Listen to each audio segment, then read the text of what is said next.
Hello, it's Sol with another video, and hi, now that the weekend's over, now that the world first race is over, and a big congratulations to Method, it's time to look forward to the future. Just today, Blizzard sent out development notes for the upcoming patch 8.2.5, and now we're back, doing patch coverage all over again. So why am I talking about developer notes today? It's because I'm actually pretty excited about what I have to share, so listen up. First, the assets for the 15-year anniversary of World of Warcraft are going to be contained in this 0.5 patch. That includes a little dragon person that you get when you log in, as well as this cool anniversary event that will reward us the Obsidian Worldbreaker, which is basically Deathwing, who's a mount. Since we're getting these particular assets now, it's safe to say that Blizzard is probably planning to not release patch 8.3 before the second half of November, which is typically when this anniversary stuff takes place. Keep in mind though that Blizzard has released assets well ahead of time, think about the Nighthold for example, but I'm going to hold on to my predictions that 8.3 is not going to come in like December or so.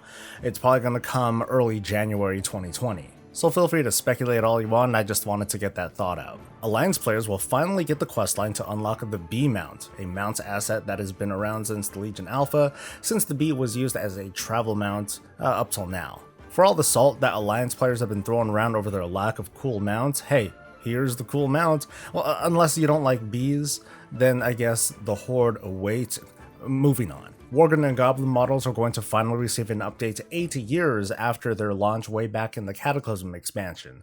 As for like Heritage armor, no word on that yet. Another time walking raid has been chosen. Like most people were hoping for, Firelands is going to be the raid that defines Cataclysm time walking. So that's going to come in the first instance of Cataclysm time walking after the patch. So you're probably not going to get it right when the patch comes out, maybe like a couple weeks. Maybe a few months after. But hey, it's coming. Take your friends and the faceless pugs to the fiery wastelands where you can fly next to a bird and make that golem spin round and round. Haha. Recruiter Friend is coming back with a few changes. Instead of a two-way partnership between you and the person you talk to joining or rejoining the game, Recruiter Friend will now encourage you to pretty much spam as many of your friends and non-friends as you can, because multiple people can sign up with you simultaneously to help you obtain rewards. So, for every monthly sub that you and your recruits sign up for, you can earn unique pets, mounts, even game time. It almost seems like a pyramid scheme, but it's more like Facebook spamming, I guess. I mean, I do like the fact that it's a constant thing that's going on. Like, you don't have to go around getting another friend to set up some brand new WoW accounts just for the sake of the Recruiter Friend system. Of course, I can see the following happening too.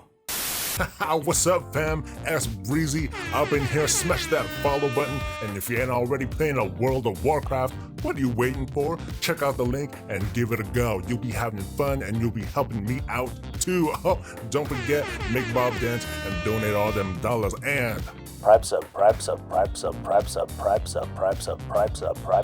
So in a nutshell, Blizzard 2019, the Recruiter Friend system.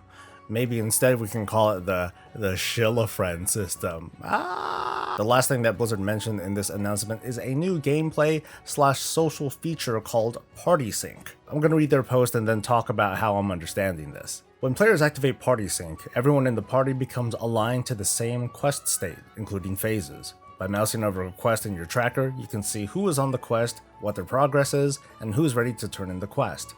There's something else we're going to try out on the PTR, a replay quest feature. This will allow players who have already completed certain quests to replay those quests with their friends for rewards that are appropriate to their current level, regardless of the original level of the quest. We're also relaxing level restrictions on queuing for instance content with your friends. This allows lower level players to queue for content in their level range, and higher level players can choose to join them by having their level scaled down while they're in the instance. This feature will be available for dungeon instances for PTR Week 1, with PvP instances being flagged in the following weeks.